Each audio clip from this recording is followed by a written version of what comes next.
A very good morning, everyone. Welcome to the Frontline Online platform. So, आप सभी को जैसा मालूम है कि हर सुबह हम 6:30 पे करंट अफेयर की क्लास करते हैं. सो वंस अगेन हम करंट अफेयर क्लास के लिए मिल चुके हैं, जहाँ भी आपको डाउट्स हो, प्रॉब्लम्स हो, आप फ्रीली कमेंट सेक्शन में लिख सकते हैं. आज है तारीख 9 फरवरी और आज से जुड़े हुए जितने भी इम्पोर्टेंट करंट अफेयर हैं हम उनको करेंगे. जो भी आपको डाउट्स है आप इसी तरीके से उसे लिख सकते हैं. और जैसा मैं आपको मेंशन कर दूं कि आज से हमारा मुखर्जी नगर में 8 बजे सुबह का बैच शुरू हो रहा है जीएस का, जो कि बेसिक से यूपीएससी प्रीलिम्स तक की चीज़ें उसमें आपको कराई जाएंगी. तो फ्रीली आप इस बैच को ज्वाइन कर सकते हैं. और अगर आपको किसी भी तरह के डाउट है तो आप इन नंबरों पे कॉल करके पूछ सकते हैं. सो शुरू करते हैं आज के करंट अफेयर को बिना किन्हीं दिक्कतों, समस्याओं और परेशानियों के. सो प्रधानमंत्री नरेंद्र मोदी बेसिकली कल यानी 10 फरवरी को वर्ल्ड सस्टेनेबल डेवलपमेंट समिट का उद्घाटन करेंगे. वर्ल्ड सस्टेनेबल डेवलपमेंट समिट आप देखेंगे तो इसका एस्टैब्लिशमेंट जो है वो 2016 से है, मगर ये पहले भी एग्जिस्ट करता था. जो सस्टेनेबल डेवलपमेंट की बात करता है, सतत विकास की बात करता है. तो सतत विकास की चीजें भी क्या हैं आपके लिए जरूरी है, ये सारी चीजें क्या है आपको जानना है. सतत विकास की चीजें भी हमें समझनी है. सो ये मैं आपको मेंशन कर देता हूँ कि 2001 से दिल्ली सस्टेनेबल डेवलपमेंट समिट हुआ करता था, बट इन 2016 इसका नाम चेंज कर दिया गया, वर्ल्ड सस्टेनेबल डेवलपमेंट समिट कर दिया गया. इसको ध्यान रखिएगा. साथ में ये वर्ल्ड सस्टेनेबल डेवलपमेंट, विश्व सतत सतत विकास किसके द्वारा बनाया जाता है. आप लोग इसमें हिंदी इंग्लिश में कंफ्यूज होने की बात नहीं है. कई बार मैं इसीलिए इसमें हिंदी इंग्लिश में आपको कंफ्यूज नहीं होना है, बहुत ईजी सी बातें हैं. इसीलिए मैं इसमें कंटेंट आपको पूरा प्योर हिंदी में देता हूँ जिससे आपको दिक्कतें नहीं होंगी, और सब कुछ लिखा भी हुआ है जिससे आपको कोई किसी भी तरह का इश्यू नहीं आना है. ठीक है. और अगर बात करें बच्चे तो the energy and resource institute इसको क्या करता है, ऑर्गेनाइज कराता है. कौन सा इंस्टीट्यूशन इसको ऑर्गेनाइज कराता है, तो ये क्या करना है, ध्यान रखना है आपको. ये this is organise by the energy and resource institute. और अगर हम बात करें इस बार का थीम क्या है, यानी अगर ये कल शुरू हो रहा है तो इस बार का कुछ थीम होगा. तो थीम है redefining for our common future, safe and secure environment for all. Okay. तो बहुत इसी तरीके से ध्यान रखना है. अब इसमें कई देशों के जो प्रमुख हैं, जो हेड हैं, वो क्या है, पार्टिसिपेट करने वाले हैं, तो ये भी आप भूलेंगे नहीं. सो आई होप कि यहाँ तक की चीज़ें आपको बिल्कुल क्लियर है. ओके. सो बिल्कुल मेंशन कर सकते हैं अगर आप किसी भी तरह के डाउट है, समस्याएं हैं, परेशानियां हैं. नेक्स्ट मूव करें तो बच्चे अभी बजट आया था और सरकार ने बजट में मेंशन किया था कि जो कंस्ट्रक्शन वर्कर हैं, यानी जो डेली रोजगार करते हैं, जो निर्माण, भवन निर्माण इत्यादि से जुड़े हुए हैं, उनके लिए सरकार क्या करेगी, पोर्टल लॉन्च करेगी. पोर्टल मतलब वेब पोर्टल लॉन्च करेगी, जहां से उनके बारे में हम इंफॉर्मेशन कलेक्ट कर सकते हैं और उनकी बेसिक लाइफ में क्या रिक्वायरमेंट्स हैं, क्या चीज़ों में बदलाव लाने चाहिए, या सारी चीज़ों को हम मॉनिटर कर सकते हैं. तो भारत सरकार ने बच्चे इस पोर्टल की शुरुआत करने की बात कर दी है. ये भी क्या करेंगे, ध्यान रखेंगे, ये पोर्टल जल्दी ही शुरू हो जाएगा, तो ध्यान रखेंगे, इसको भूलना नहीं है. ठीक है. तो बेसिकली ये इंफॉर्मेशन कलेक्ट करेगा किनका, तो वर्कर्स का. ठीक. तो ये अच्छी चीज रहेगी, हमें पता रहेगा कि कौन सी चीजें कहाँ पे हैं और किस तरह की पॉलिसीज बनानी है और कैसे उसको इम्प्लीमेंट करना है. ठीक है. आगे मैं बात करूं बच्चे तो कल बेसिकली था 8 फरवरी, और 8 फरवरी को बच्चे भारत के पूर्व राष्ट्रपति बोलने का मतलब है भारत के थर्ड नंबर के राष्ट्रपति, तीसरे राष्ट्रपति कौन, तो पहला आप सभी को मालूम है कि डॉक्टर राजेंद्र प्रसाद थे. सॉरी.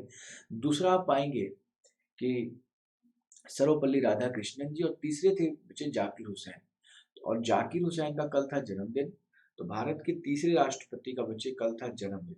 ठीक है. तो रामनाथ कोविंद ने उनके बर्थडे पे कहिए कि श्रद्धा सुमन अर्पित करी है. ये भी क्या करेंगे, ध्यान रखेंगे. बहुत ईजी सी बातें हैं. अब यहाँ पे मैं आपको कुछ फैक्ट देने वाला हूँ. फैक्ट में ये क्या है, फैक्ट में आप पाएंगे Zakir Hussain is the first, Zakir Hussain पहले ऐसे प्रेसिडेंट हैं, फर्स्ट प्रेसिडेंट जो अपने ऑफिस टाइम में ही क्या हो गया था, इनका डेथ हो गया था। तो ये भी ध्यान रखेंगे 1969 में इनका निधन हो गया था, मृत्यु हो गई थी, डेथ हो गया था। 1969 में जब जाकिर हुसैन की डेथ हुई थी तो इनकी जगह पे उस टाइम पे वाइस प्रेसिडेंट थे वीवी गिरी। तो वीवी गिरी उस टाइम पे आपके वाइस प्रेसिडेंट का पोस्ट संभालने आते हैं, और फिर अगेन वीवी गिरी रिजाइन करते हैं, और उसके बाद आपके first time Justice M Hidayatullah आपके इस पोस्ट पे यानी बेसिकली प्रेसिडेंट का एक्टिंग प्रेसिडेंट बनते हैं। ये भी क्या करेंगे, ध्यान रखेंगे, ठीक है। देन इलेक्शन होगा, वीवी गिरी गेट सेलेक्टेड, तो वीवी गिरी आप सेलेक्ट हो जाएंगे और फिर से आगे ये प्रोसेस चलेगा। तो मैंने यहाँ पे आपको सारे प्रेसिडेंट्स के नाम और उनके टेन्योर को बारे में बता दिया है ताकि आपकी चीज़ें आपको दिक्कत ना दे। तो पहले प्रेसिडेंट थे बच्चे डॉक्टर राजेंद्र प्रसाद जो 2 टर्म रहे हैं, और he is the only president जो 2 टर्म रहे हैं। ये भी क्या करेंगे, ध्यान रखेंगे। इसके बाद हम बात करेंगे तो डॉक्टर सर्वपल्ली राधाकृष्णन, जिनको आप सभी फिलोसफर प्रेसिडेंट के नाम से जानते हैं, और इनके ही नाम पे बच्चे हम 5 ऑफ सितंबर को, कब, तो 5 ऑफ सितंबर को उनके बर्थडे के बिहाफ पे हम क्या करते हैं, टीचर्स डे मनाते हैं। बहुत ईजी सी बातें हैं, बोलना नहीं है। देन बात कर रहा था बच्चे में भी जाकिर हुसैन की, फिर आपके हैं श्री वराहगिरी वेंकटागिरी, एंड बच्चे फिर फखरुद्दीन अली अहमद। फखरुद्दीन अली अहमद सेकंड प्रेसिडेंट थे जो अपने ऑफिस टाइम में ही डेथ कर गए थे। फर्स्ट कौन था, तो Zakir Hussain, and Fakhruddin Ali Ahmed was the second. Then बात करेंगे Neelam Sanjiva Reddy was the 6th, Giani Zail Singh was the 7th, फिर R Venkataraman, Shankar Dayal Sharma, and K R Narayanan. APJ Abdul Kalam ji बच्चे 2002 टू 2007। इसके बाद श्रीमती प्रतिभा देवी सिंह पाटिल आती हैं। She is the first female prime minister of, she is the first female president of India. ये भी क्या करोगे, ध्यान रखोगे। ये सब डेटाज हैं, इनको क्या कर सकते हैं, आप नोट कर सकते हैं। बाद में उसके बाद आपको श्री प्रणब मुखर्जी आएंगे, और प्रणब मुखर्जी का भी रिसेंट में ही निधन हुआ है, तो ये आपके लिए बहुत इंपॉर्टेंट बनता है। तो ध्यान रखिएगा, he was the 13th number prime minister, 13वें नंबर के राष्ट्रपति थे प्रणब कुमार मुखर्जी जी। ये भी क्या करें, भूलेंगे नहीं। प्रेजेंट में हमारे प्रेसिडेंट कौन है, तो रामनाथ कोविंद जी। इन चीजों को क्या करोगे, सिंपली ध्यान रखोगे। चलिए, अभी बच्चे देखोगे तो इंडिया में ड्रोन का कल्चर बढ़ता जा रहा है। ड्रोन का कल्चर बढ़ने का मतलब क्या है, जैसे जैसे टेक्नोलॉजीज बढ़ रही हैं, लोगों ने लाइफ को इजी करने के लिए ड्रोन वगैरह यूज करना शुरू कर दिया है, कैमरा वगैरह के लिए। तो अभी बेसिकली जो बीसीसीआई है, जो क्रिकेट काउंसिल बोर्ड है इंडिया का, उसको सेंटर ने यानी केंद्र ने परमिशन दे दी है। अब केंद्र ने भी किस बात के लिए परमिशन दी, क्योंकि जो ड्रोन है ऊपर उड़ेगा। अब ऊपर उड़ेगा तो हो सकता है फ्लाइट वगैरह जो भी आपके किसी भी तरह का कह लीजिए कि जहाज वगैरह उड़ रहा हो उससे टकरा सकता है। तो इसके लिए परमिशन लेना पड़ता है सिविल एविएशन मिनिस्ट्री से। मैं यहाँ पे लिख देता हूँ ताकि आपको ध्यान रहे, सिविल एविएशन मिनिस्ट्री से, ठीक है, ठीक है, भारतीय नागरिक विमानापतन विभाग से। और इसके बच्चे बात करूं मिनिस्ट्री ऑफ सिविल एविएशन के हेड कौन है, तो मिनिस्ट्री ऑफ सिविल एविएशन के बच्चे हेड हैं हरदीप सिंह पुरी, जिसको क्या करना है, ध्यान रखना है। तो centre grant permission to the BCCI to use drone for live aerial cinematography in Indian cricket season 2021। तो अब ये क्या करते हैं, क्या करेंगे, बिल्कुल इस ड्रोन का यूज करके रिकॉर्डिंग वगैरह कर सकते हैं, बिल्कुल फिल्मा सकते हैं अपने क्रिकेट को। तो ये भी क्या करेंगे, ध्यान रखेंगे, भूलेंगे नहीं। बहुत ईजी सी बातें हैं। बीसीसीआई की बात आई है बच्चे, तो बीसीसीआई को देख लेते हैं। बीसीसीआई का फुल फॉर्म क्या है, board of control of cricket in India. तो board of control of cricket in India basically बहुत ईजी सी बात है। मैं बार बार कहता हूँ, इसका फुल फॉर्म आपको क्या करना, ध्यान रखना है। ये बोर्ड जो है ये 1928 में फॉर्म हुआ था, ठीक है, इसको ध्यान रखेंगे। और ये बेसिकली इंडियन क्रिकेट्स जितने भी होते हैं उसके लिए क्या करता है, ये मेजबानी करता है, यही उसमें डिसीजन लेता है, ठीक है। आगे बात करेंगे बच्चे, तो प्रधानमंत्री नरेंद्र मोदी जी ने अभी कल यानी 8 तारीख को आसाम माला शुरू करा था आसाम के सोनीपत डिस्ट्रिक्ट में। ठीक है, तो प्रधानमंत्री नरेंद्र मोदी जी की अभी विजिट थी वेस्ट बंगाल और आसाम में, तो उन्होंने अभी आसाम के सोनीपत डिस्ट्रिक्ट के देखई जुलू, तो देखई जुलू में असोम माला नाम का प्रोग्राम शुरू किया है। अब जिसमें क्या करेंगे वो वहाँ के इकोनॉमिक इंफ्रास्ट्रक्चर को बूस्ट करेंगे और और जो कनेक्टिविटी है, क्योंकि आपको भी मालूम है नॉर्थ ईस्ट स्टेट में उतनी अच्छी कनेक्टिविटी नहीं है, बिकॉज वहाँ का जो टोपोग्राफी है वो बिल्कुल माउंटेनस है, तो दैट्स वाई इतनी अच्छी मतलब कनेक्टिविटी नहीं है। तो उन्हीं चीज़ों को देखते हुए कनेक्टिविटी इत्यादि को ही क्या करेंगे, इम्प्रूव करेंगे। ये भी क्या करना है, ध्यान रखना है इस आसाम माला में। चलिए, ये बहुत इंपॉर्टेंट न्यूज़ है बच्चे, it is very important news. अभी देखोगे तो भारत की पहले first, it is the first Tamil movie जिसको क्या किया गया बच्चे, रॉटरडैम फिल्म फेस्टिवल 2021 का टाइगर अवार्ड मिला है। ठीक है, रॉटरडैम फिल्म फेस्टिवल का टाइगर अवार्ड मिला है। मूवी का नाम क्या है बच्चे, कुजांगल। ठीक है, कुजागल। तो कुजागल को भी ध्यान रखिएगा, इसको इंग्लिश में बोला गया है बच्चे क्या, पेबल। बेसिकली इसमें कहानी है एक हिंदी में अगर मैं बोलूँ तो नशेड़ी पिता की, और इसका ये बेटा है, और इसका जो मतलब ये जो इसका फादर है ये इतना ड्रंक करता है कि अपनी वाइफ को गाली देता है, मतलब पीने के बाद गाली देता है, पीटता है। इस वजह से इसकी वाइफ छोड़ के चली जाती है। सो दैट्स वाई ये इस बच्चे का इसमें बड़ा ही अच्छा रोल है कि कैसे वो सारी चीज़ों को मैनेज करता है। तो बेसिकली ये इसमें इस कारण से इसको कोंजल्स टाइगर कोंजल्स को टाइगर अवार्ड दिया गया रॉटरडैम का। तो किसकी मूवी है बच्चे, पीएस विनोद राज। ये ध्यान रखिएगा, पीएस विनोद राज, इसको भूलेंगे नहीं। और किस नंबर का बच्चे इंटरनेशनल फिल्म फेस्टिवल रॉटरडैम हुआ है, तो 15 नंबर का 2021 में। आगे बात करेंगे बच्चे, तो अभी मैंने आपको कुछ दिन पहले जोई रूट के बारे में बताया था, वंस अगेन मैं जोई रूट के बारे में बताने जा रहा हूँ। जोई रूट्स पहले बैट्समैन हैं जिन्होंने टेस्ट क्रिकेट में 200 रन का 200 रन 100 टाइम बनाया है, यानी डबल सेंचुरी क्लियर करी है इन्होंने 100 टेस्ट में। तो ये भी ध्यान रखना है, डबल 100 बनाए हैं 100 टेस्ट में, तो ये भी आपको रिकॉर्ड है। ये तो इसको भी क्या करना है, आपको याद रखना है, क्योंकि आपके एग्जाम की जो डाइवर्सिटी है क्या है वो बढ़ती जा रही है। आगे बात करूँ बच्चे, तो ये बहुत ईजी सी बातें हैं, फर्स्ट बैट्समैन इनको भूलेंगे नहीं, और ये इंग्लैंड के कैप्टन भी हैं।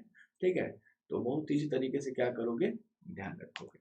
आगे मैं आपको मेंशन करूं बच्चे, तो ईशांत शर्मा भी कम पीछे नहीं है, भारतीय भी बिल्कुल आगे ही चलना। वहां पे मैंने आपको दिखाया था ऋषभ पंत और जोई रूट के साथ नॉमिनेट हुए हैं। ठीक है, क्रिकेट फेम के लिए। ईशांत शर्मा बच्चे तीसरे इंडियन ये इंडियन है, तीसरे इंडियन पेशर हुए हैं जिन्होंने 300 विकेट लिया है। ठीक है, तो थर्ड इंडियन है ये, तो ये भी ध्यान रखना, take 300 wicket in test, 300 test wickets. So he is a veteran fast bowler Ishant Sharma is, और ये छठवें इंडियन हो गए हैं, और third pacer, pacer means fast bowler. ठीक है, फास्ट बॉलर, तीसरे फास्ट बॉलर हैं जिन्होंने 300 विकेट्स लिए हैं। तो देखो कौन कौन से लोग हैं जिन्होंने विकेट्स लिए हैं, तो आप पाओगे कि ईशांत शर्मा तो हालांकि अभी खेल ही रहे हैं, तो इन्होंने अब मात्र 98 मैच खेला है और 300 विकेट लिया। और ये बेसिकली रविचंद्रन अश्विन है, इन्होंने 75 मैच में ही 386 विकेट लिए हुए हैं। यहाँ बड़ा अच्छा स्कोर दिख रहा होगा आपको। अनिल कुंबले ने 619 विकेट लिए हैं, ओनली 131। और कपिल देव ने 434, हरभजन सिंह ने 103 में 417 विकेट, और जहीर खान ने 92 में 311। तो ये डेटा बस आपको शो किया था मैंने। बस आपसे ये भी पूछ सकता है कि which of the following cricketer, या इनमें से कौन सा क्रिकेटर, कौन सा फास्ट बॉलर जिसने 300 विकेट ले लिए हैं क्रिकेट में। ये भी क्या करोगे, ध्यान रखोगे। ठीक है, तो बहुत ध्यान रखिएगा। अब बच्चे बहुत ईजी सी बातें हैं ना, तो रोलर कोस्टर बोलते हैं इसको। ठीक है, चलिए, ये इजी सी बात है। ऐसे देखो बच्चे, फादर ऑफ इंडियन टेनिस कहे जाने वाले, फादर ऑफ इंडियन टेनिस कहे जाने वाले बच्चे अख्तर अली का भी निधन हो गया है। इनको फादर ऑफ इंडियन टेनिस कहा जाता था। ये एक लंबे समय से अपनी कुछ शारीरिक डिजीज से जूझ रहे थे, इनको कई सारी प्रॉब्लम्स थी। ठीक है। तो जैसे इनको प्रोस्टेट कैंसर था, हार्ट में सारी, लंग में कई सारी प्रॉब्लम्स थी, तो जिस कारण से बच्चा अख्तर अली का क्या हो गया है, निधन हो गया है। तो Akhtar Ali was the great player in the tennis ना। तो बहुत इजी तरीके से क्या करोगे, उसको ध्यान रखोगे, इनका भी निधन हुआ है। आगे बात करें कि बच्चे तो पहले फॉर्मर यूएस के सेक्रेटरी रहे, और मैं आपको बताऊं तो ये वो सेक्रेटरी हैं जिनको चार चार बार, यानी सचिव, यूएस सचिव रहे। इनको चार, एक ही समय पे चार चार मिनिस्ट्री भी दिया गया है। तो इनका भी निधन हुआ है, और ये बहुत ही शानदार डिप्लोमेट थे जिन्होंने कोल्ड वॉर को बड़ी ही अच्छी तरीके से टैकल किया। ठीक है, और एक लंबे समय का इनका देखोगे तो इन्होंने कई सारे राष्ट्रपतियों को आते और जाते देखा। ठीक है। तो former US president state George Shultz, ठीक है, स्टेट जॉर्ज शुल्ट्ज का निधन हो गया बच्चे 100 साल की एज में। क्या करोगे, ध्यान रखोगे। तो यहाँ तक में अगर आपको किसी भी तरह के बच्चे डाउट है तो you are free to mention me in the comment. और अगर आपको कोई भी बैच से इंफॉर्मेशन, रिलेटेड इंफॉर्मेशन चाहिए, तो आप इन नंबरों को बिल्कुल फ्रीली कॉल कर सकते हैं, बिना किन्हीं दिक्कतों, समस्याओं और परेशानियों के। सो एवरीडे हम मिलते हैं 6 बजे 6:30 पे करंट अफेयर में। Once again I welcome you all on this platform. और अगर आपको सारी चीज़ें बिल्कुल सही लगती हैं तो आप इसे सब्सक्राइब करें, चैनल को शेयर करें, जिससे जो भी बच्चे नीडेड हैं उनके तक ये कंटेंट पहुंच पाए। तो आज के लिए यही तक रखते हैं। Thank you so much, take care and all the best, and love you all.